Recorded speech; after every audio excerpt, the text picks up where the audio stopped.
Yo, YouTube, what's up with your boy? Sports and Fitness Rant. I'm back, guys. Click that like button. Subscribe to my channel. What's up, y'all? Welcome back, guys. Welcome back, man. Got another great video for you guys today, as usual, man. You guys know the deal in this channel. It's all about setting the record straight, stopping the lies, stopping the narratives, stopping them from rewriting history, guys. And in this video, I want to talk about the news that's going on right now. I saw everybody talking about it. Michael Jordan joining NBC. You know, the NBA's back on NBC. And, you know, we're all getting nostalgic about this. And, you know, everyone's celebrating Michael Jordan coming back as a special contributor. I don't know what that means. I don't know the details of this. I did not watch any of the people's videos out there. But shout out to everybody that was talking about it. So Dreamers Pro, I think Too Raw talked about this. I think Uncommon Sense might have talked about it. I think Uncut Hoops did a video on this. A bunch of guys. I think Franchise did one. I think Jordan versus LeBron did one. So shout out to all you guys that talked about it, man. And I didn't watch these videos, but I thought I'd do a video and talk about it real briefly, you know, because it's interesting, to say the least, man. And I want to thank you guys, everyone across the world, everyone across the states, man, has been supporting my channel. Once again, guys, you know I'm truly, truly humbled, man. Much respect to all you guys out there, man. You guys know the deal, man. Real recognize real, man. It looks like Michael Jordan has to come back and save the day again because LeBron James ruined the NBA, guys. And you guys know what to do. Turn the volume all the way up. Hit that play button. Remember, these videos are for educational purposes. And let's roll. So, yes, guys, like I said, man, I wanted to talk briefly about Michael Jordan returning to NBC, the NBA returning to NBC, Michael Jordan joining, you know, I don't even know, as a special contributor. Like I said, I don't know what this means. Maybe some of you guys know the details. Like I said, I did not look into the details of this. I read an article about Michael Jordan coming back as a special contributor. Like I said, I don't know what that means. I don't know if Michael Jordan's going to be being an analyst, if he's going to be in the broadcast booth and actually, you know, break down these games. I don't know if that's going to be what Michael Jordan's going to do. I don't see Michael Jordan being in the broadcast booth, you know, with their headphones on and, you know, breaking down the game like Mike Fratello and, you know, Marv Albert or, you know, Bob Costas and, you know, Magic Johnson and, you know, some of these other guys that have done some of these broadcasts over the years. Isaiah Thomas, you know, Bill Walton, you know, some of the guys that I enjoy listening to that were good on the microphone, that said good stuff, man. I enjoy listening to those guys that I just mentioned on the microphone. Obviously, we always talk about guys like Hugh B. Brown out there, you know, the guys that have educated us on the game. But we've also talked about guys like Reggie Miller, right, over the last couple of years, or J.J. Redick, you know, Richard Jefferson, you know, some of the guys that are doing the commentating now, Stan Van Gundy. And we talk about how disgusting it is because these guys are making up narratives. They're giving you their emotions and just weird statements that they make that don't add up. It just doesn't add up. These guys don't really respect the history of the game. They don't even know the history of the game. So when they speak, it doesn't make sense. They're not educating the people out there. They're tearing down the past. They're pumping these guys up by giving you, like I said, narratives and lies. So I know some people are skeptical about really what Michael Jordan's actually going to be doing. Like I said, is he really going to have an impact on the way the NBA is being covered over the last several years? Because I think that's the key here. The NBA has not been covered well. But it's not the current NBA that's not being covered well.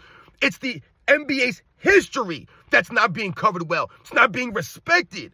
So like I just mentioned, these guys are talking about this era of NBA, bigger, stronger, faster.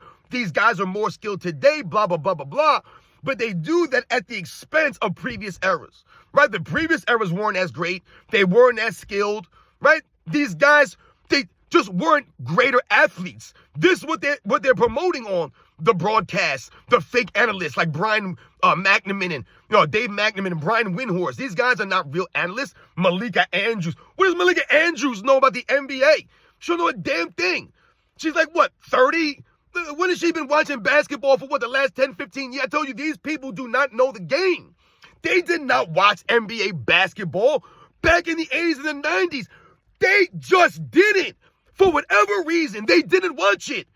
Listen, it's not our fault that we watched. Some of us watched it and some of them people didn't. Like I said, there was no shortcuts back in the day. There was no internet. There were no cell phones. There were no computers. There was no basketball reference. There was no stat muse. There was none of this stuff. You had to literally watch the games so that you could speak about the games. Now, everyone thinks they watch a highlight. They go on their iPad, their cell phone. They go look at some weird YouTuber, or they go look at some weird website. They go and watch some weird, highlights. They go look at some stats, and they think they have the whole thing figured out. When they don't. You have people doing that to tell us about the 80s and the 90s. That makes no sense. You guys were not there for it, but you're trying to tear it down and tell me what it wasn't? Doesn't make sense. You weren't there for it. I can tell you did not watch it. So, when we hear Michael Jordan's coming back to the booth, this is what we're hoping, that Michael Jordan will actually have, an impact and be able to change the way that they're covering the past NBA eras. Stop tearing these guys down, rewriting history, bending reality. Right? Is Scotty Pippen going to keep bashing Michael Jordan now if Michael Jordan is able to talk on the microphone? That's why I don't know what's going to happen. How is Michael Jordan being a contributor? What is he contributing? Is he contributing his voice? Is he contributing his knowledge? I wonder what he's going to be doing. What capacity? Like I said, is Michael Jordan going to be in a booth sitting there calling the game? I doubt that. I highly doubt that, guys. But I don't know. The one thing that we do know, guys, and the one point that we must keep in mind and remember is that Michael Jordan coming back to NBC, or, joining NBC as a contributor is a step in the right direction. And why is it a step in the right direction, guys? Because LeBron James and his weak era have taken the NBA downhill. So like we mentioned, LeBron James has been bailed out several times in his career. Bailed out, whether it was, Kyrie Irving or Dwayne Wade or Anthony Davis, whoever it was throughout his career that stepped up and bailed him out. Steph Curry in the Olympics. This is another bailout from LeBron James. Michael Jordan is here to save the day once again. LeBron James needs someone to bail him out of a situation that he got himself into. That's why LeBron James always needs excuses made for him, right? He always has to blame someone. Someone else has to take accountability, right? They always got to make excuses for LeBron James. It's never his fault.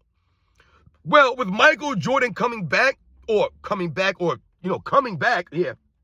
joining NBC, this is basically another way that LeBron James gets exposed now, because the NBA's gone downhill, so much so that Michael Jordan feels compelled to join NBC as a contributor because he sees the state of the NBA.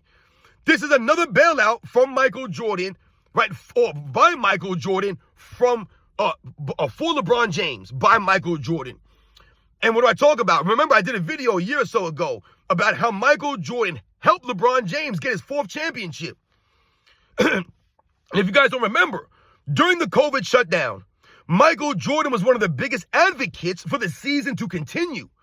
So, are we to believe that if Michael Jordan was really jealous of LeBron James, like a lot of his fans say that he is?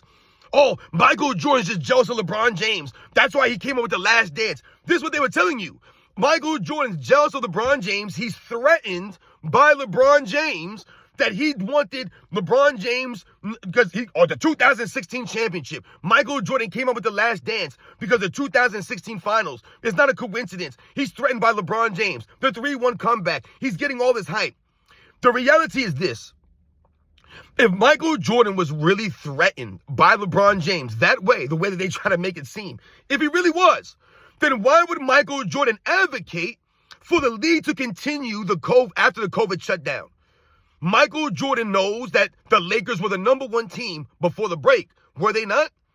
Remember, the Lakers were the healthiest team out of all the other teams. But if Michael Jordan really felt threatened by LeBron James after that 3-1 comeback when he won his 3rd championship and he was 3-6 in the finals, if he was really threatened, what was he at the time? He might have been 3-3 in the finals at that time, if I remember correctly. He lost in 2007, he lost in 2011, and then he lost in 2014. So yeah, he was 3-3 in the finals at that point, and then he lost in 2017 and 2018 to go to 3-5. So he was 3-4, right? What did he lose? I'm all confused here. Whatever the case may be, guys, it doesn't matter.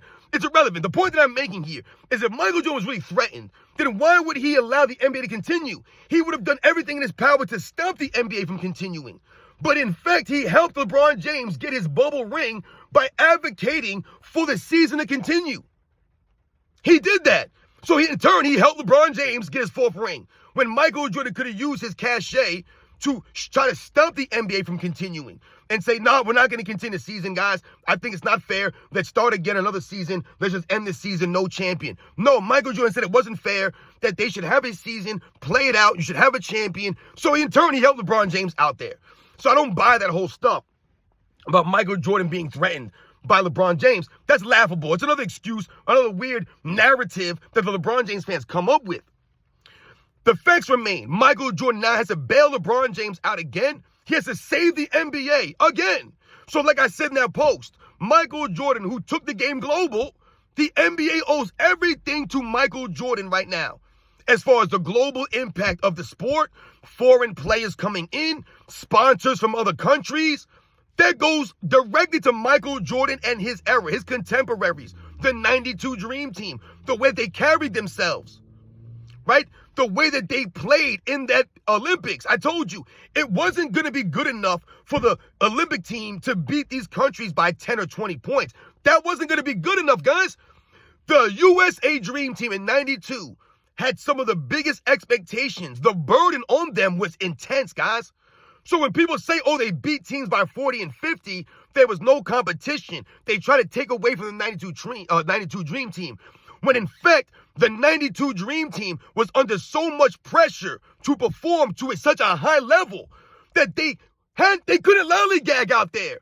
There was no way for the USA Dream Team to half-step it. They had to go out there and beat teams down because that's how they showed respect to those teams.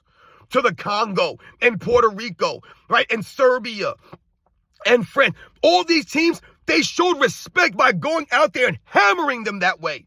Not half-stepping and lollygagging, giving their all against them. Basically saying, we're not gonna shortchange you guys. We're gonna come at you guys 100%. That's how you earn the respect. All right? That's what the USA Dream Team did. So they had to beat teams by 40 and 50. They had to. Because they had to show how great they were. That's how you push the game forward. That's how you open the eyes of the people around the world. Michael Jordan had to be sensational, put on a show. Right? They had to go out there, the USA had to go out there and show why they're the best. That's a burden, right? Like no other. They had to do that, and they went out there and did that. So we talk about the impact of these players. What Michael Jordan did for the NBA cannot be denied. Let's think about the players now. You know, oftentimes they'll say, oh, LeBron James gave players empowerment. No, he didn't. What LeBron James gave was player entitlement. He made these guys feel entitled to max contracts, to no trade clauses, to load manage, to feel like they're bigger than the game. They're more important than the organizations. That's what LeBron James did to the league. That wasn't Michael Jordan. You never got a sense that Michael Jordan felt, no matter how big he was, that he thought he was bigger than the game. That he thought he was bigger than the Chicago Bulls, even though he was celebrated that way. That's why I always tell you guys, Michael Jordan earned it, man. He was respectable. He gave his teammates their just due. He did. Now LeBron James. LeBron James has tore the NBA down with player entitlement. Michael Jordan empowered the players. He got them that money, the endorsements, right? He got them that stuff. He showed that an NBA basketball player could be marketed, could be marketable, could make money, could sell shoes and hot dogs and underwear and batteries and McDonald's and Coca-Cola and Gatorade and all these things that he was advertising. Michael Jordan opened those doors for these guys. He opened the door for LeBron James. LeBron James didn't open those doors for these guys, but that's what they try to make it seem. LeBron James had done nothing for the NBA, for the players of the league. What has he given us to the fans? Nothing. We got a play-in tournament. We got an in-season tournament. We got load managing guidelines. We got flopping guidelines. This is what we get from LeBron James and his era. That's what he gave the fans. That's what he gave back to the game. Guys signing max contracts, not giving max effort. Guys load managing, ducking the smoke, not being true competitors, walking off the court early, hitting the side of backboards, blaming the fans and their teammates all the time, always crying and moaning to the refs while the plays are going on. My goodness, this is what LeBron James did to the league. Michael Jordan and his contemporaries gave us the golden era, the most popular era of NBA's history. Like I said, I'm not saying the 90s was the best era, but it was by far the most popular era, guys. It was, man, the golden era. That's where the game went global. That's when the game was getting pushed forward. LeBron James and his contemporaries, the Kevin Durant's, the James Hardens, the Kawhi Leonards, these guys did not push the game forward. They pulled it backwards. They've ruined it. So not only the game is ugly, but how the game is being covered is ugly. What we listen to is not good. So Michael Jordan coming in as an NBC as a special contributor, we're hoping that this will help the way the game is covered, the way the past is talked about, right? Oftentimes I hear people say, if Kobe Bryant was around, these guys wouldn't be talking as reckless as they do because Kobe Bryant would have stood up for Michael Jordan and some of these past eras, right? We say that often, and I believe that to be true. A lot of these guys talk crazy because Kobe Bryant's not around anymore. And it's really sad, like I said, that, it's become almost, and shout out to Aries Spears, the comedian, who's become like a Michael Jordan advocate, on the comedian side of things. But, he said something one time, he's running the money. He said that it's become trendy to tear down Michael Jordan all of a sudden. He's like, when the hell did this happen? When did it become cool or trendy to tear down Michael Jordan? He's like, it doesn't make any sense. And that's what we've all been saying. Michael Jordan earned the respect. He played with a level of respect. He had class. He carried himself with class. He was honorable. He was respectable. He earned the respect. But we're tearing that dude down? It doesn't make any sense. And they're not tearing down Michael Jordan with facts or truths. They're tearing down Michael Jordan with these weird narratives and lies because they never even watched Michael Jordan play. But they got a whole bunch to say. So hopefully in that regard, Michael Jordan coming back as a contributor will have an impact on the way that these guys are talking about the past eras versus to this era versus today. Because it's actually disgusting the way they crap on the past eras and the way that they cover the game now and how they don't educate people anymore. It's really insane to me. And I tell you, the reason why they don't educate you these days is because they can, guys. Like I just mentioned, Brian Windhorst, Dave McNamara, they can't educate you on the 80s or the 90s or anything previous to that. They can't give you perspective, versus today or then versus today. They can't give you that. They can't educate you on the history of the NBA or the perspective, none of this, the context, because they don't know it. They don't know the game. They don't watch the game back then. They don't study the game. They don't care. I told you, these people cover LeBron James. They pick a certain player, they follow that player, and that's all they know. That's all they care about. They don't know about nothing else. Malika Andrews, you think she knows basketball? She don't know damn basketball, man. She don't know no damn NBA, man. Stop it. Listen, just because you played basketball or how to play basketball, the object of the game, to put the ball in the hole, blah, blah, blah, blah, blah, doesn't mean, once again, that you know the history of the game or you respect the history of the game. It's just the best, guys. So, once again, these people, Stan Van Gundy, what is Stan Van Gundy saying half the time? The things that he says about LeBron James on these broadcasts, silly. Reggie Miller, just silly stuff that they say. Doesn't add up. There's no need for it. Just call the game and be honest. Educate the people. Don't give them your weird emotions. Nobody wants that stuff. You give us the facts, and we'll form our own opinions. I've been telling you guys this. They won't do it, though. So hopefully Michael Jordan will hold these guys to some standard.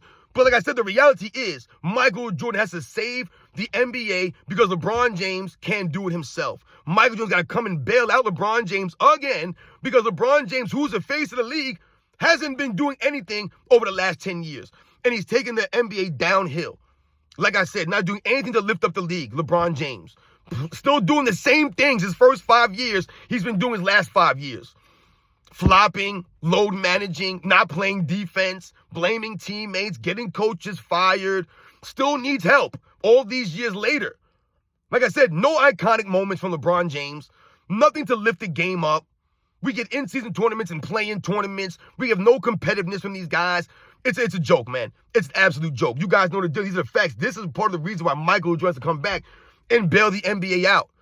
The ratings have never been as great when Michael Jordan was there since. These are the facts, guys. You guys know the deal, man. Shout out to Michael Jordan. Like I said, I don't know what being a special contributor really is going to entail, like what the details are going to be, what Michael Jordan's actually going to do. Because I was shocked by this because Michael Jordan's he's not really like out there like that. Like we talked about, he's not on social media. You don't really see Michael Jordan in public like that. He doesn't go on ESPN. He doesn't do interviews like that. He's not on podcasts. He's not on Twitter. He's not out there like this. So for him to be a contributor, I really am wondering what the capacity really is going to be. And really, is he going to have an impact, the way that we're hoping? And I really hope he does have an impact and is able to set the record straight on a lot of these clowns out here, man.